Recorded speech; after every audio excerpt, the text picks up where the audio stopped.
I'd like to tell you about a show of epic proportions. I prefer me some magic when I'm trying to get in and out of houses undetected. I prefer me some magic.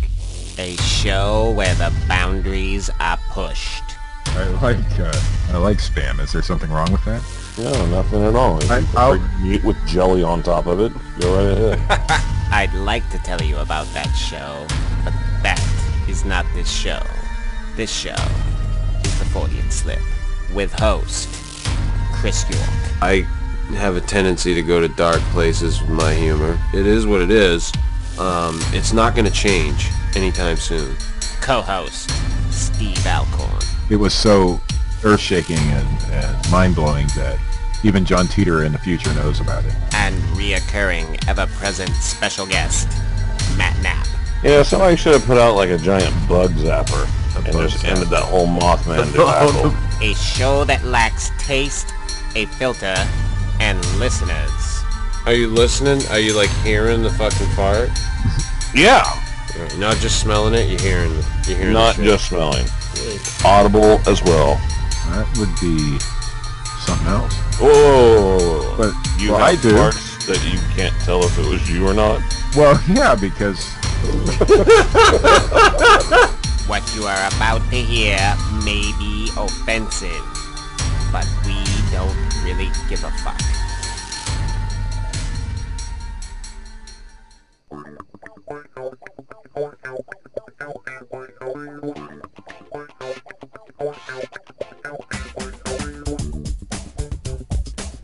Greetings, ladies and gentlemen. It is September 11th. Never forget, ladies and gentlemen.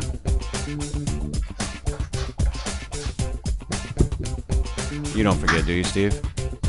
I never forget.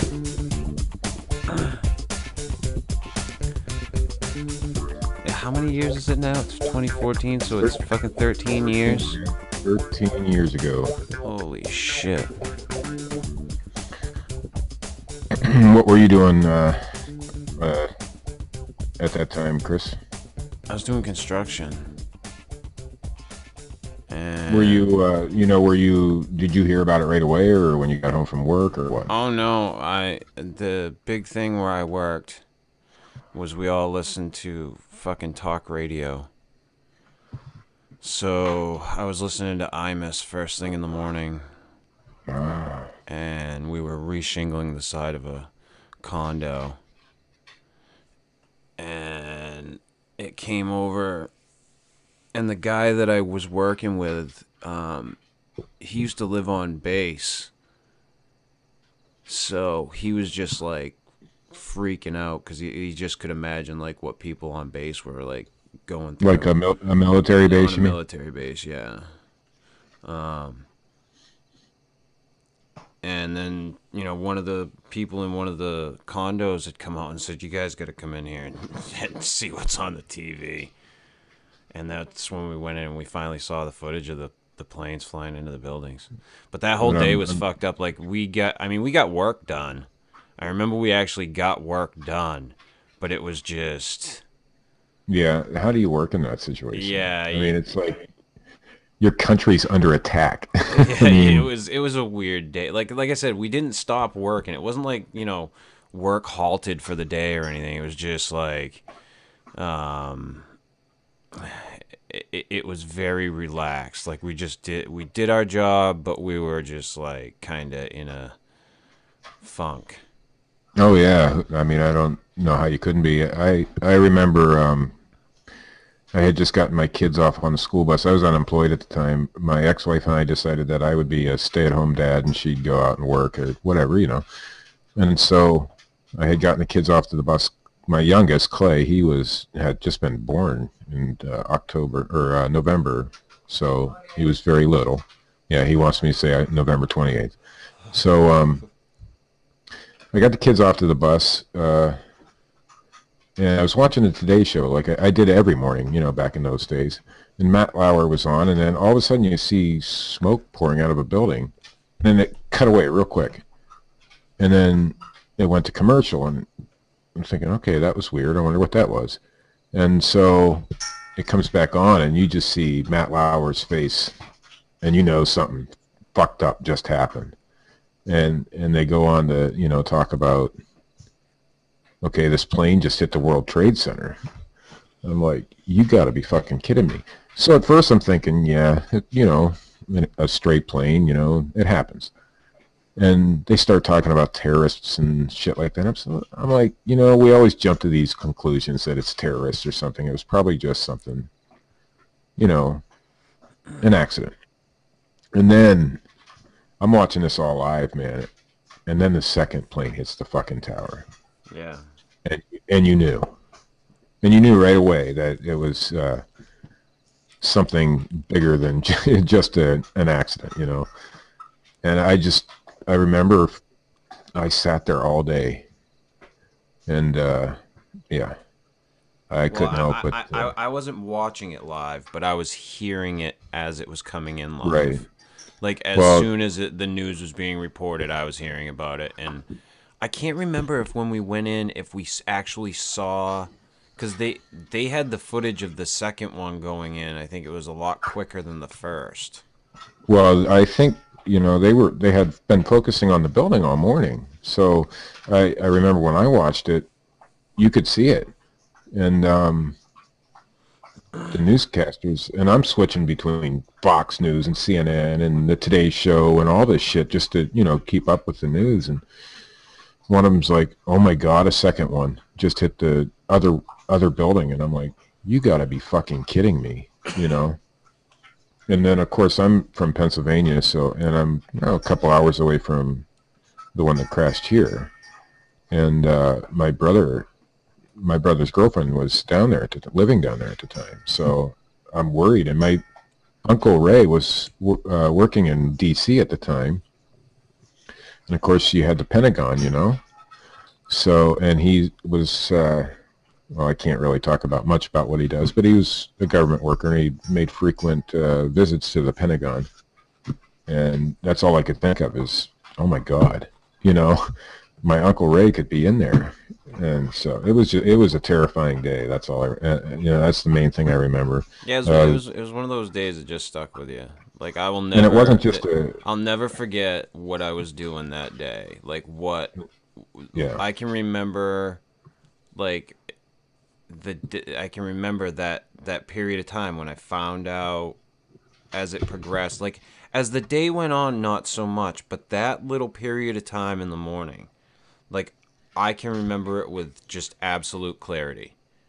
Well, yeah, same here, but I remember, like, the entire 2, 3, 4 weeks, month, you know, because I couldn't take myself, and you know, they shut down everything. The NFL shut down, baseball everything shut down, all the air traffic and all that. And so the only thing, all your regular TV programming shut down. All you watched on TV for that month was, you know, 9/11. So it was something. I almost had an opportunity to go to New York City and help with the cleanup efforts, but they had such an overwhelming, you know, response to cleanup that our crew never did get to go. But I would have liked to have, you know, gone, but in a way I'm glad I didn't. Right. So, but because I was in construction around that time too, and the guys that I worked with were, you know, immediately, I mean, it shows you what our country's made out of when an event like that happens. So, because just everybody was willing to just drop what they were doing and go. So, right, it was good. So, but anyway, that's my memories of 9/11. And, you know, a friend of mine posted on her Facebook, or my sister actually posted on her Facebook today that she remembers her daughter was just about to be born, and her son was very little, like my son. And she says she could see the children in Afghanistan on TV, and they were celebrating the fact that the World Trade Centers, and they were just little kids, like 1, 2 years old, you know.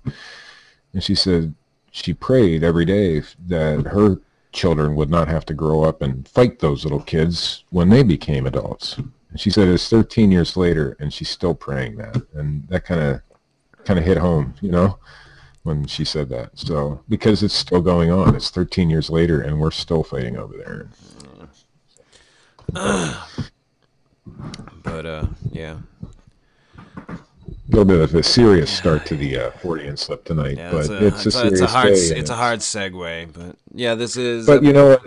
It's something if you forget, it happens again, and so if you don't remember history, you're doomed to repeat it. Is that the saying?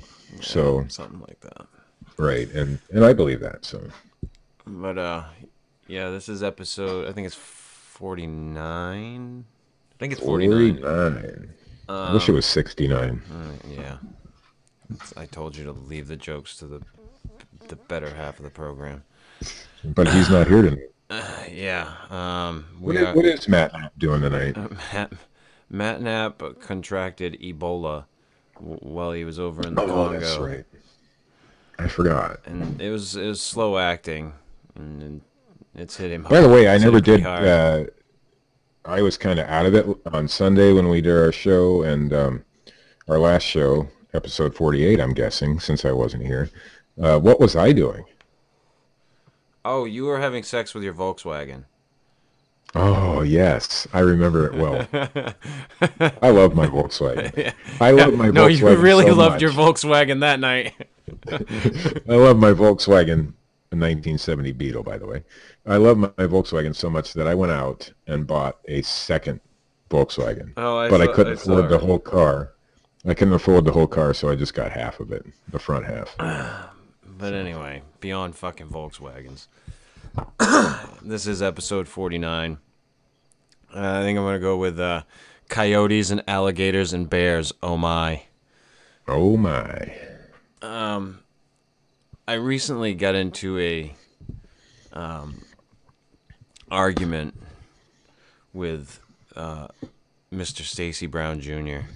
and his... Stacy Brown, the winner of the $10 million Bigfoot bounty? The winner That's Stacy of Brown? a useless TV show? Yeah, that guy. I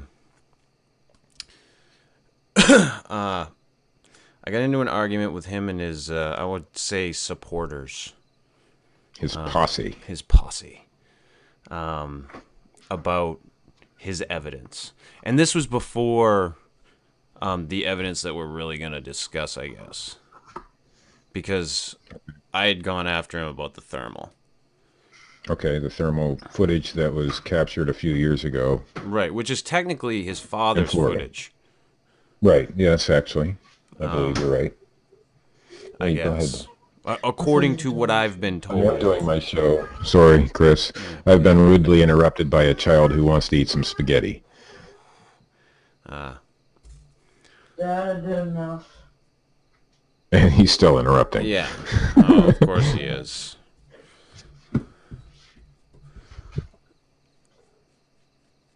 Is he good? Anyway, yeah, he's good. He's good. Okay, good. Now the kittens are interrupting me. There is a mouse still alive, it looks like, and they're playing with it on the floor. But anyway, so I had gotten into an argument with him about this fucking the thermal footage, which I don't buy. I'm still up in the air about that particular footage. I don't buy it. There are good points. There are some bad points. But it's thermal. And that is what it is. I'm not going to go into it. Right. My reasons for not buying into that thermal are because of something that I can't talk about, that I was told. Okay. So, and I'm not going to throw somebody else under the bus. No, I wouldn't either. For something that I'm aware of. But, so be that as it may, I have issues with that thermal Right. footage. And I don't think that the proper care was taken to go back and get the proper shots to recreate it or whatever. Cliff Barrickman did go back with them. I don't know. I mean, I didn't look a lot into the footage. I've seen the footage. I've looked a little bit at what Cliff had to say about the footage. Cliff Barrickman of Television's Finding Bigfoot, by the way. Right. For those of you who have been sleeping under a rock. But it's Bigfoot evidence, and as far as Bigfoot evidence goes, it's just another video to me. So I don't know. I haven't really looked into it probably as much as you have. And I don't have any secret knowledge from No, anybody. I actually I haven't So. that too much. Right. I know what I know, and I've seen the footage, and I don't buy it. Okay. Be that as it may, then that whole camp comes out with the this just in, we have possession of a non-human primate arm. Right. And this is the exact post on their website. So just so everybody knows, I'm not making anything up, like that they said something that they didn't say. It reads as follows. We received a non-human primate arm this morning. FWC officials ruled out bear and human by the makeup of the bones. What kind of primate arm this is, we don't know as of yet. Here is a photograph of the arm. We are in talks now with people to test the samples we send. We are hopeful this may be a skunk ape's arm. We will find out for sure one way or another. This was found in an area with a lot of Bigfoot activity. We even found a trackway in the sand in April with 100+ tracks. We will keep you updated and hope to have a video of the arm this evening. Happy Labor Day. So this was found, I'm assuming, on Labor Day, or the day before. that was an update. Right. To FWC would be Florida Wildlife Commission, I'm assuming. Sure. Being that this non-human primate arm allegedly was found in Florida. In Florida.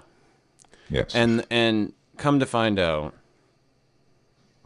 the arm is an alligator appendage. Would be probably a leg, I'm assuming. Not a primate arm. No. Well, here was the thing from the beginning with the non-human primate arm. First of all, it was very small. I forget what it measured, less than 2 feet long altogether, I believe. Correct me if I'm wrong. And so, if it came from an alleged skunk ape, it was a little bit short. Now, obviously there's juvenile skunk apes, whatever. But, yeah, so the big debate at the beginning is, what was it? Because it was obviously not going to be a full-fledged adult Bigfoot type creature, you know. So a lot of people thought maybe raccoon, but I do remember seeing some people suggesting alligator before it even came out that it was. I don't know who did the testing. I know Todd Disotell had something to do with some of it. I don't know if he did testing or just was on another podcast that I know shouldn't be mentioned here, where he was on and talked with Stacy about it. But I guess what's the debate here, Chris? The way the evidence came out? My issue with the whole thing is the sensationalism of evidence that's bullshit. I agree with that. And I've been tired of that probably since the day I fucking started realizing, like, because you come into being a fan of this type of stuff, or of being into like Bigfoot and UFOs and all that shit with an air of stupidity in the beginning. Of course you do. And then you start to see how things are. And one of the things that I noticed right off the bat, and you and I have talked about this for a long time, it's why I fucking started this show. It's that 99, well, I won't go as far as 99, because there's, some, all right, 99. 99% of the evidence that's presented is bullshit. And I'd go as far as to say that out of that 99% that's bullshit, 85 to 90% of it, the people that are presenting it know that it's bullshit. Know that it's bullshit, right? Obviously, at this point, we can't determine whether Stacy knew that it was bullshit or not, or that he just got excited, or he was promoting himself, or what he was doing with this arm. But putting out evidence of that nature, I mean, that quick without having any, I mean, I guess FWC, whoever that is, said that it was a non-primate human arm, and you might get excited about that if you really a think that. non-human primate arm there, Steve. Right, whatever. Non-primate human arm, is that what I said? Yeah, that's what you said. Yeah, because I stumble over my words all the time because I'm a freaking idiot. What do you expect? I eat Spam and Miracle Whip. So, I think it went to my brain. Is that it? No, whatever. So, anyway, so what I'm getting at is that was the evidence put out as actual evidence, or is this promoting yourself? Because 99% of the evidence that we see, like you said, is probably not real, and most of it's just, you know, hey, I want some YouTube hits, or I got, you know, I just want to be popular on my blog, or whatever, you know, that kind of thing. So is that what this was? I don't know. Yeah, I think a lot of it's sensationalism. It's just people trying to make a name for themselves, to get themselves out there, and I think it does more harm than it does good. You know, people who present bear tracks as Bigfoot tracks. You know, it's the same thing. Not taking the due diligence to know, you know, and then saying, "Oh yeah, this is a Bigfoot track that we found." How can you fucking just say that? How can you say anything is a Bigfoot track? I mean, yeah, you got Dr. Mulder, you could send it to, but his credibility lately has been, you know, coming into question, being that he's associating with people like Todd Standing and things like that. How do you determine it's a Bigfoot track anyway? Right. You know, so it's circumstantial evidence no matter what you do. So there's got to be, you know, instead of, okay, we got a Bigfoot track, you know? It's just their way. There's got to be some sort of... And it is. It's all about that sensationalism, that me. Look at me, look at me, look at me, look at me, look at me. And... Now, I found an alleged Bigfoot track one time, right? And I posted it on my Facebook page, but I didn't make a big deal of it. It could be a human footprint. It was awful large for that, but I don't get defensive over that sort of thing if somebody tells me, no, that's a person, you know, or whatever. And a lot of these people who are putting out this sensational type of evidence get really offended when you tell them, okay, this is just this, you know? And I think that's because they already know it's bullshit. Well, and I think that this breeds a lot of people that think that they're fucking experts. And that... Well, that's the other thing. There is no fucking experts. And I don't care if we're talking about Bigfoot or UFOs or ghosts or fucking chupacabras or the Loch Ness Monster or whatever. Yeah. There are no experts because we don't have a type specimen.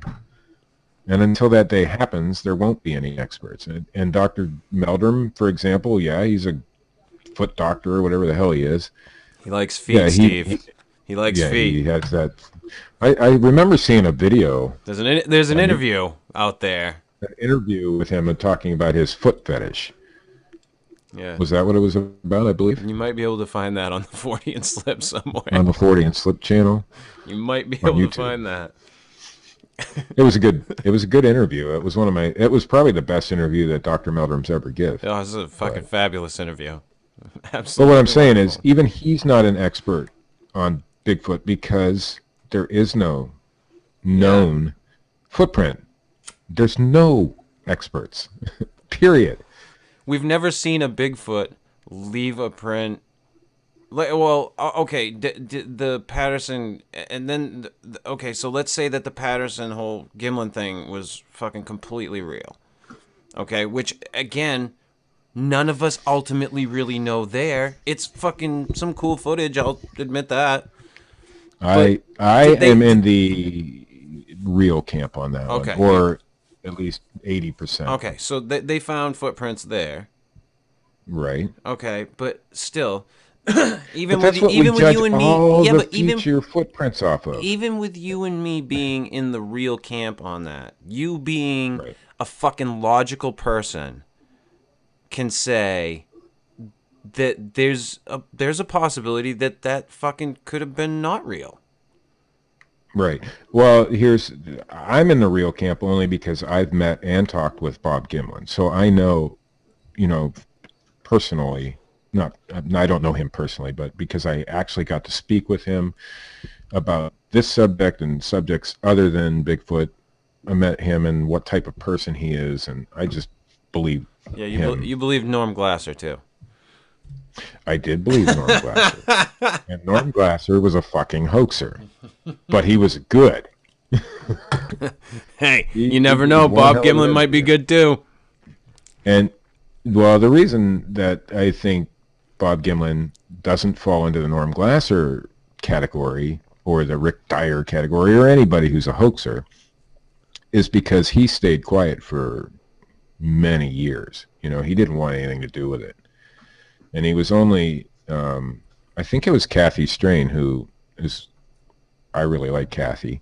She's very good at what she does, and she's the one who kind of got him back into the Bigfoot stuff. So, I don't know. If you ever have a chance to meet him, you'll understand why I think the way I do. And most people who do meet him kind of think that way. But anyway, that's neither here nor there.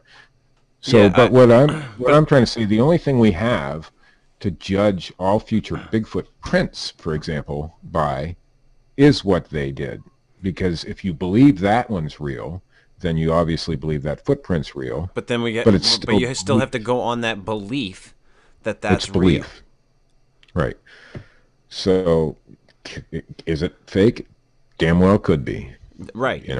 We don't personally know. I'm going to confess to the world of something that I think I've only told a couple people, and I don't remember if I even told you, Chris. And I think you ought to tell your girlfriend, because I think I know Oh, what no, this she is. already knows. Yeah. Oh, no, not that confession. Well, I'm still in the closet on that one. Shh. No, a couple years ago, I took a video of a UFO, and I posted it on my YouTube channel. It was kind of an experiment. And it was a fucking Chinese lantern. And I knew it was a Chinese lantern. But I posted it, as a UFO video, just to see what would happen. I got like 8,000 views on that son of a bitch. And people bought into the fact that it was a UFO. Right? It was bullshit evidence, just like we're talking about now. I knew it. Some people, Phil Poling, Parabreakdown, figured it out real quick,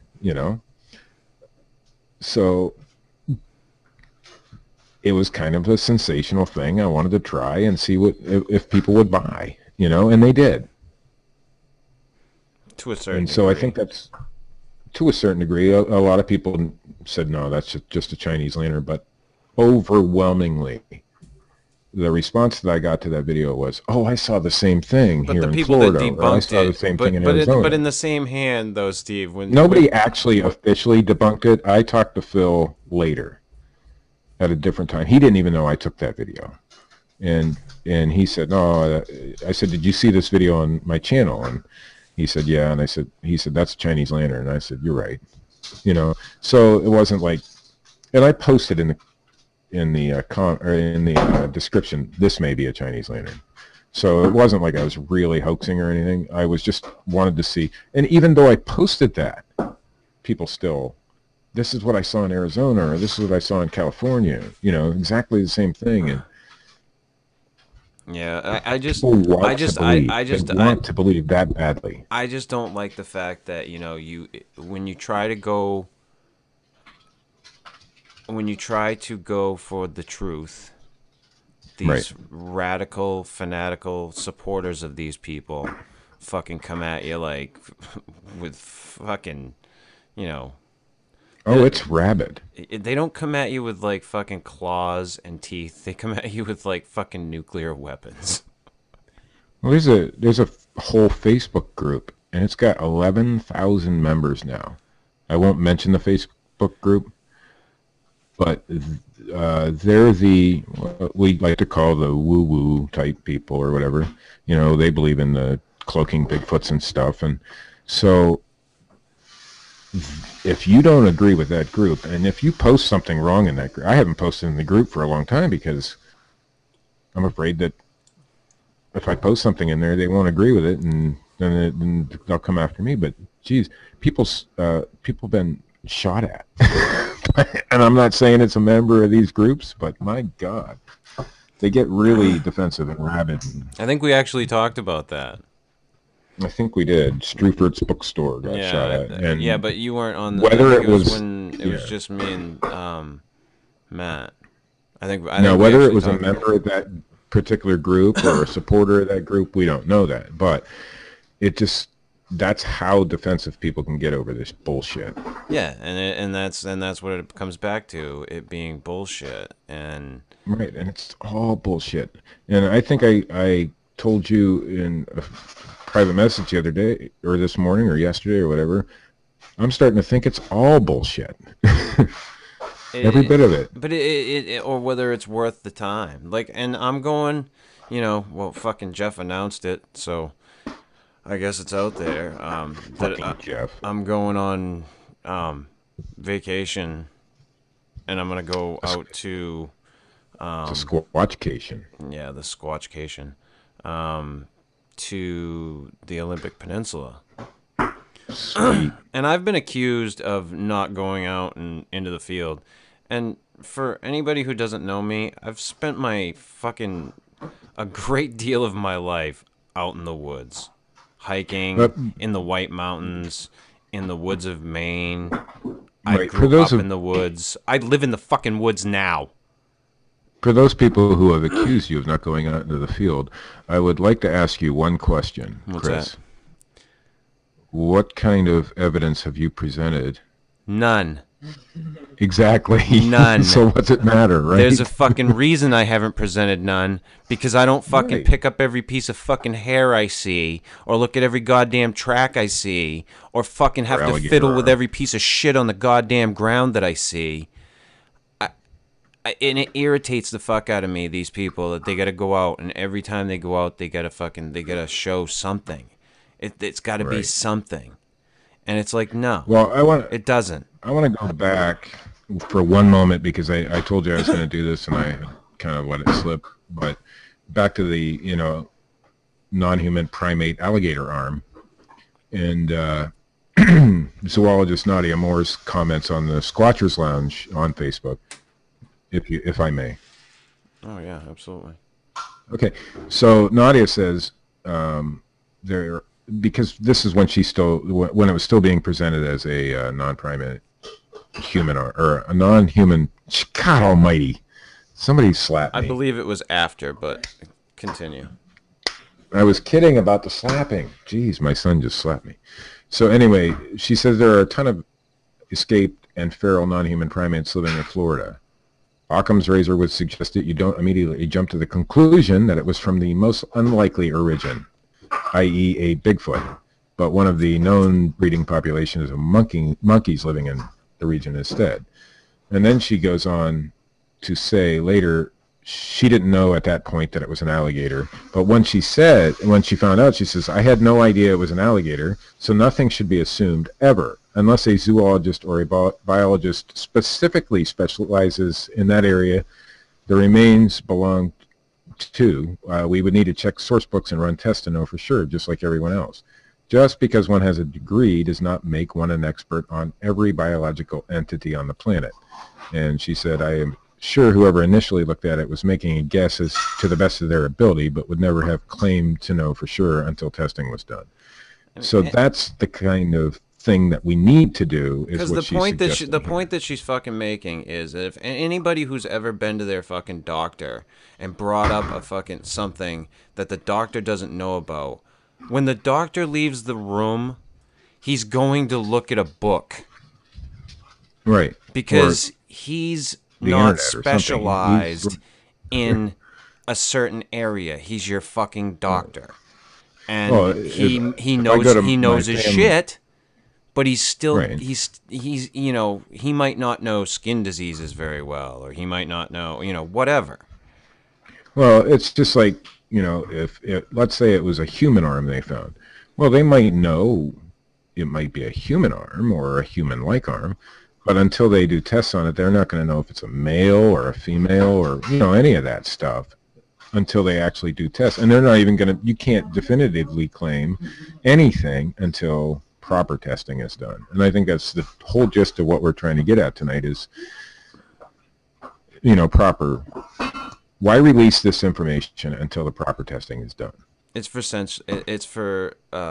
sensationalize it. It's to draw attention. It's all it is. And that's what it's become. And that's my issue with it. And that's my fucking issue with it. Is that it's just... And that's what it's for. And I'm not specifically saying about Stacey Brown or Dr. Matthew Johnson or any of these people. It's everybody. Yeah, no. I bring this up, and for the record, yeah, I've got an issue with the fucking asshole. And in my opinion, he is a fucking asshole, right? And I have every right to have that fucking opinion. But the main point, I think, at least I'm trying to make tonight, and probably you, is that we're putting out evidence that isn't evidence at all. Right. It's to draw attention to ourselves. Here's a fucking mangy dog as a chupacabra. I guarantee you, when I put that, Chinese lantern video on YouTube, what do you think my main goal was? To see how many YouTube hits I could get. Right? Well, you're an asshole like that anyway. But back to what I was saying before. You didn't go attacking anybody that came after you. No, what I did was, if somebody says, "Oh, that's a Chinese lantern," I said, "Maybe you're right," because I knew they were. You could be right. It might just be a Chinese lantern, and then I even put that in the description. So it wasn't like I was passing it off as a UFO, but I kind of was, and so it was for, I guess you could call it sensationalism. It was for self-promotion. It was for a little experiment to see how far I could take it, and that kind of thing. So I'm a hoaxer.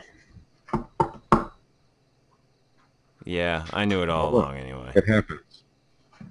Right? And so is everybody else that puts out this kind of crap. Because if you don't know what it is, and you're putting it out as something specific, let's say Bigfoot. So can we go back to the Norm Glasser thing? Yeah, go ahead. For the record, I was against you guys fucking doing anything with that. And I'm pretty sure I was pretty vocal about that. Yeah, but for the record, I really believe the guy when he's... Because I didn't seek him out, or he didn't seek me out. I sought him out because somebody else had given me the information and said, you ought to talk to this guy.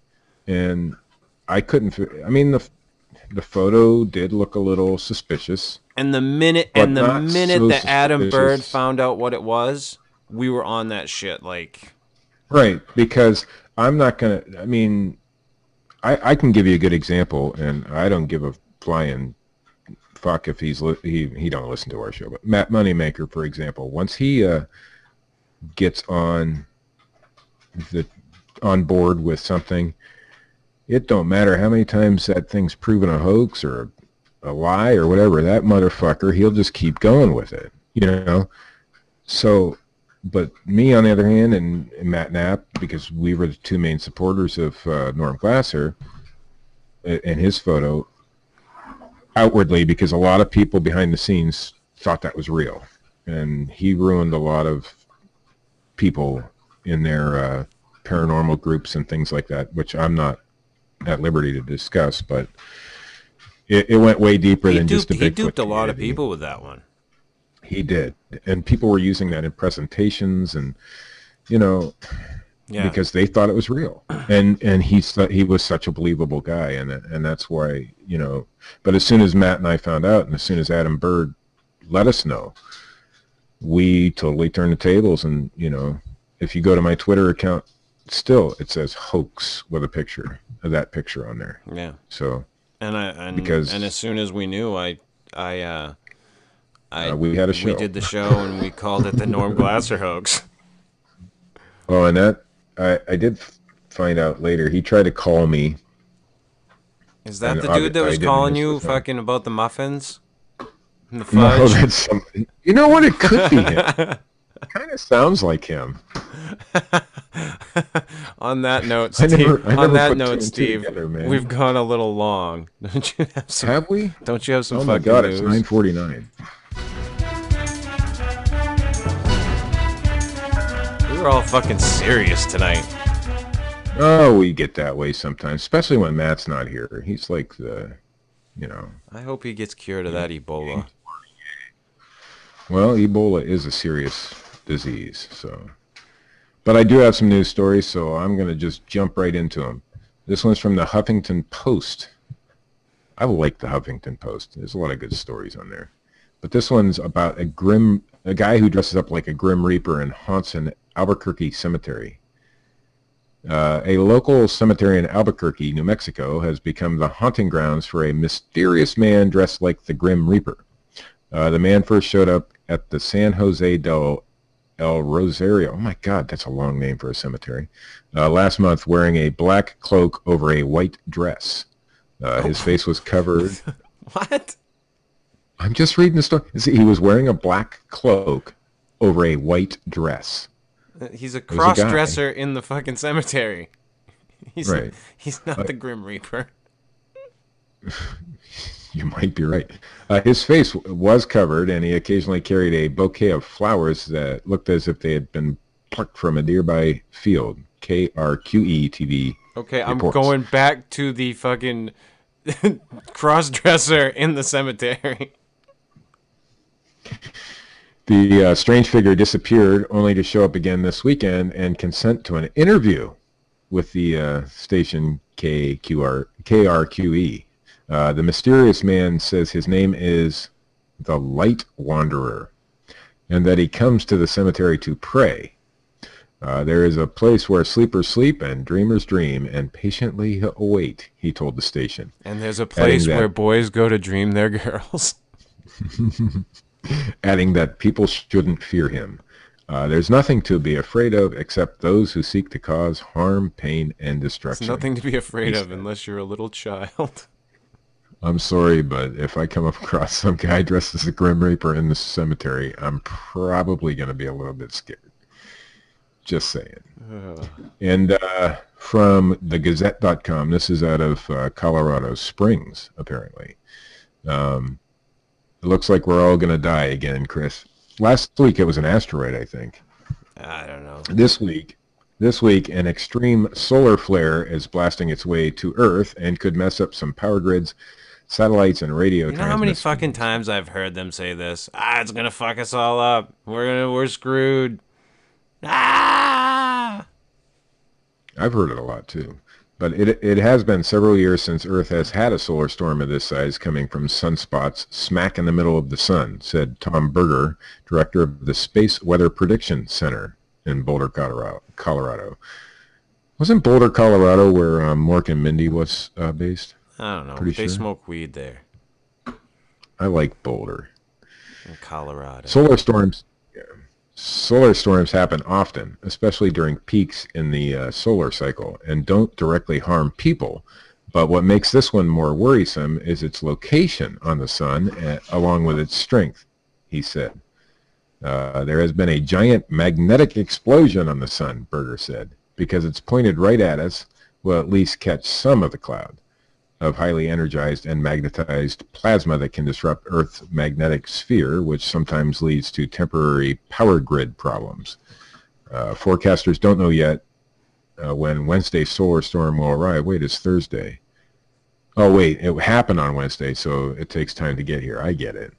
And which part of the planet will be facing the sun and bear the brunt of the effects? It could arrive as early as, well, this morning, or it may take a few days. Berger said scientists will have a better idea after they get more satellite data. You picked this shit story. It probably already happened. No, it happened this morning or can be tomorrow, it says, or the next day even. So it's still kind of pertinent information. Yeah, I'm not going to worry about it. Anyway, yeah, me either. Who cares? Well, my Facebook was down, so it probably already happened.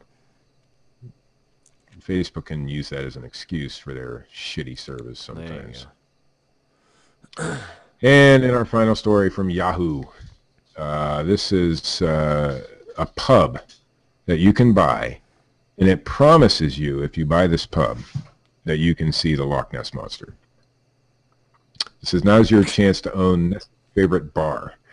For sale is a charming Scottish pub, original flooring, stunning views of the lake, sunsets, and mythical creatures that has escaped detection for 1,400 years. Yeah, no shit. Anyway, you can own it. It's in Scotland, and it's known for providing one of the best places to see the Loch Ness Monster. The owners of the Doors Inn, D-O-R-E-S, have put the successful pub on the market. The pub's reputation precedes it. Lonely Planet lists it as a top choice for things to do in Loch Ness. Is there a lot of things to do in Loch Ness other than that? Then look for fucking Nessie. Jesus Christ. Sheesh. It'd be like saying there's a lot of things to do. Where are you from, Chris? Maine. There's a lot of things. There ain't a fucking thing to do in Maine. Yeah, I can honestly tell you. Why do you think I spend a lot of time in the woods? For fuck's sake. There's no real cities here. Right. Same with, where I'm at. There's nothing to fucking do here. One of the features Lonely Planet touts, in addition to Doors' wonderful seafood platter, is the dedicated monster spotting point Doors has in its garden. In fact, there's a full-time Loch Ness Monster hunter who lives in a mobile home in the pub's parking lot, so he can seek out the elusive monster around the clock. He claims to have seen the monster only once in 23 years, but he didn't have his camera. My name is Matt Foley!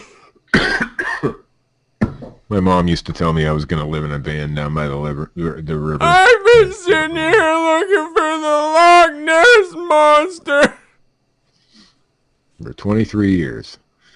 I can't do a good Matt Foley, but yours is all right. The pub is listed for $1.2 million, a potentially sound investment as it reportedly rakes in $1.4 million annually. More than that, it represents a dream come true for any potential buyer who fantasizes about living in the Scottish countryside. Yeah, that's what I fantasize about. Imagine the promotional possibilities of a pub located so close to Loch Ness. Nessie souvenirs, Nessie mascots, even Nessie-themed drink specials. You'll almost certainly get some Loch Ness Monster sightings on a monster shot night. God, who writes this shit? That is the news. Wow. I just want to apologize. Sid Lipsy. We were all Sid Lipsy wrote we were that. all serious tonight and fucking... Well, until we got to the news. Until we get to the news. But it's and then we just fucking went off the I feel like I have to apologize because we're just in a funk. And I don't think it's because of September 11th or anything like that. No. I mean, we're missing part of our... Yeah, we are. Crew here. Yeah, we're like down in the dumps, man. I mean, no, that's not it. I hope he survives. He'll make it.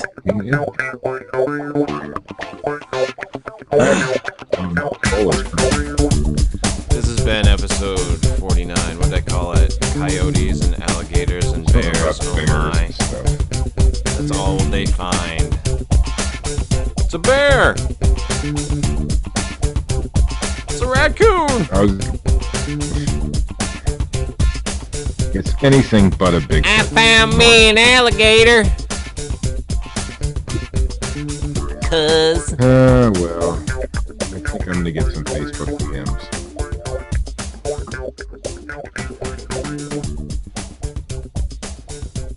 Like us. Oh, well. Don't like us. We don't give a shit. Yeah, who cares?